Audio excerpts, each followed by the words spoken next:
Bougainvillea അഥവാ paper flower ഒരു നിത്യഹരിത സസ്യമാണ്. വള്ളിച്ചെടിയായി വളരുന്ന ഇവയെ ട്രിം ചെയ്യുകയാണെങ്കിൽ കുറ്റിച്ചെടിയായും വളർത്താം. ട്രോപ്പിക്കൽ, സബ് ട്രോപ്പിക്കൽ രാജ്യങ്ങളിൽ ബൊഗെയ്ൻവില്ല ഓർണമെന്റൽ പ്ലാന്റായി വളർത്തിവരുന്നു. ഗാർഡനുകളിലും കണ്ടെയ്നറുകളിലും വേലിയായുമാണ് ബൊഗെയ്ൻവില്ല നടുന്നത്. ബൊഗെയ്ൻവില്ല പ്ലാന്റിനെ മനോഹരമാക്കുന്നത് ബ്രാക്ട് എന്ന പൂവിനു ചുറ്റും കാണുന്ന സ്ട്രക്ചറാണ്. വെള്ളയോ ക്രീം നിറത്തിലോ ഉള്ളതായ പൂക്കൾക്ക് ചുറ്റും 3 ഇതളുകളായാണ് ബ്രാക്ട് കാണപ്പെടുന്നത്. ഇത്തരത്തിൽ പൂക്കൾക്ക് ചുറ്റിലും കാണുന്ന ബ്രാക്റ്റുകളെ പൂക്കളായി തെറ്റിദ്ധരിക്കാറുണ്ട്. Magenta, purple, white, orange, pink, yellow എന്നിങ്ങനെ പല നിറത്തിലുള്ള ബൊഗെയ്ൻവില്ലാസ് കണ്ടുവരുന്നു. അതുകൊണ്ട് തന്നെ പോളിനേറ്റേഴ്സിനെ നല്ല രീതിയിൽ അട്രാക്റ്റ് ചെയ്യാനും ബൊഗെയ്ൻവില്ലയ്ക്ക് കഴിയും. സിമ്പിൾ ഓൾട്ടർനേറ്റീവ് ലീവ്സ് ആണ് ബൊഗെയ്ൻവില്ലയിൽ കണ്ടുവരുന്നത്. വുഡിയായി കാണപ്പെടുന്ന പ്ലാന്റിൻ്റെ തണ്ടിൽ മുള്ളുകൾ കാണപ്പെടുന്നു. ചൂടിനെയും വരൾച്ചയെയും ഉപ്പുരസത്തെയും ചെടിക്ക് അതിജീവിക്കാൻ കഴിയും. ഫുൾ സൺലൈറ്റ് കിട്ടുന്ന സ്ഥലങ്ങളിൽ ചെടി നടുക.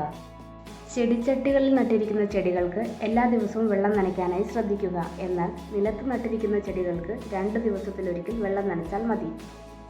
പൂക്കൾ പൂക്കാനായി ശ്രദ്ധിക്കേണ്ട കാര്യങ്ങൾ: സൂര്യപ്രകാശം നല്ലതുപോലെ കിട്ടുന്ന സ്ഥലങ്ങളിൽ വേണം ബൊഗെയ്ൻവില്ല നടാൻ. എത്രത്തോളം നന്നായി സൂര്യപ്രകാശം ബൊഗെയ്ൻവില്ലയ്ക്ക് കിട്ടുന്നുവോ അത്രയും നന്നായി ചെടിയിൽ പൂക്കൾ പൂക്കും. മണ്ണ്, മണൽ, വേപ്പിൻ പിണ്ണാക്ക്, വെർമി കമ്പോസ്റ്റ്, ചാണകപ്പൊടി, കമ്പോസ്റ്റ് എന്നിവ അടങ്ങുന്നതായിരിക്കണം പോട്ടിംഗ് മിശ്രിതം. നല്ല പോട്ടിംഗ് മിശ്രിതത്തിൽ നിന്നും മാത്രമാണ് ചെടിക്ക് കൂടുതലായും ന്യൂട്രീഷ്യൻസ് അബ്സോർബ് ചെയ്യാൻ കഴിയുക.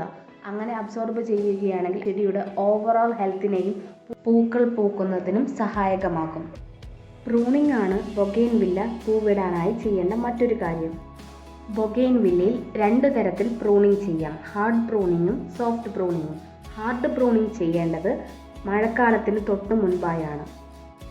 സോഫ്റ്റ് പ്രൂണിംഗ് ചെയ്യേണ്ടത് പൂവിടുന്നതിന് തൊട്ട് മുൻപത്തെ മാസങ്ങളിലാണ്, അതായത് ഡിസംബർ മാസത്തിന് മുൻപുള്ള മാസങ്ങളിൽ. മാസത്തിലൊരിക്കൽ ഓർഗാനിക് ഫെർട്ടിലൈസർ യൂസ് ചെയ്യുന്നത് കൂടാതെ പ്രൂണിങ്ങിന് ശേഷം NPK ഫെർട്ടിലൈസർ നൽകാനും ശ്രദ്ധിക്കുക. ചെടിച്ചട്ടികളിൽ നട്ടിരിക്കുന്ന ബൊഗെയ്ൻവില്ല ചെടികൾ 2 മുതൽ 3 വർഷം കൂടുമ്പോൾ റീപോട്ടിംഗ് ചെയ്യാനായി ശ്രദ്ധിക്കുക. ഇത്തരത്തിൽ ചെയ്യുന്ന റീപോട്ടിംഗ് ചെടിയുടെ ഗ്രോത്തിനെയും കൂടുതൽ പൂക്കൾ പൂക്കുന്നതിനും സഹായിക്കും. ചെടിയിൽ കാണുന്ന ഉണങ്ങിയതും കരിഞ്ഞതുമായ പൂക്കളെ ചെടിയിൽ നിന്നും ട്രിം ചെയ്ത് മാറ്റാനായി ശ്രദ്ധിക്കുക. ഇത്തരത്തിൽ ചെയ്യുന്ന ട്രിമ്മിംഗ് ചെടിയെ കൂടുതൽ ആരോഗ്യമുള്ളതാക്കുകയും ചെടിയിൽ കൂടുതൽ പൂവിടാൻ സഹായിക്കുകയും ചെയ്യുന്നു. ചെടിച്ചട്ടികളിൽ നട്ടിരിക്കുന്ന ബൊഗെയ്ൻവില്ല ചെടികളിൽ പൂക്കൾ കുറയാനുള്ള ഒരു കാരണം പോട്ടിൻ്റെ സൈസ് കുറയുന്നു എന്നുള്ളതാണ്. നല്ല രീതിയിൽ ചെടിയുടെ വേരുകൾ വളർന്നെങ്കിൽ മാത്രമേ നല്ലതുപോലെ ചെടിക്ക് ന്യൂട്രീഷൻസ് അബ്സോർബ് ചെയ്യാൻ കഴിയൂ. എന്നാൽ മാത്രമാണ് ചെടിയിൽ കൂടുതൽ ഗ്രോത്ത് ഉണ്ടാവുകയും കൂടുതൽ പൂക്കൾ ഉണ്ടാവുകയും ചെയ്യുകയുള്ളൂ. പോട്ടിംഗ് സൈസ് 10നും 16നും ഇടയ്ക്കുള്ള പോട്ടുകളിൽ ബൊഗെയ്ൻവില്ല നടാനായി ശ്രമിക്കുക.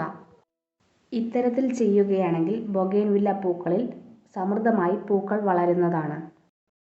വീഡിയോ ഇഷ്ടമായെങ്കിൽ ചാനൽ ലൈക്ക് ചെയ്യാനും സബ്സ്ക്രൈബ് ചെയ്യാനും മറക്കരുത്. തുടർന്നുള്ള വീഡിയോസിനായി താഴെ കാണുന്ന ബെല്ലൈക്കൺ ക്ലിക്ക് ചെയ്ത് ഓൾ എന്നുള്ള ഓപ്ഷൻ എനേബിൾ ചെയ്ത് വയ്ക്കുക.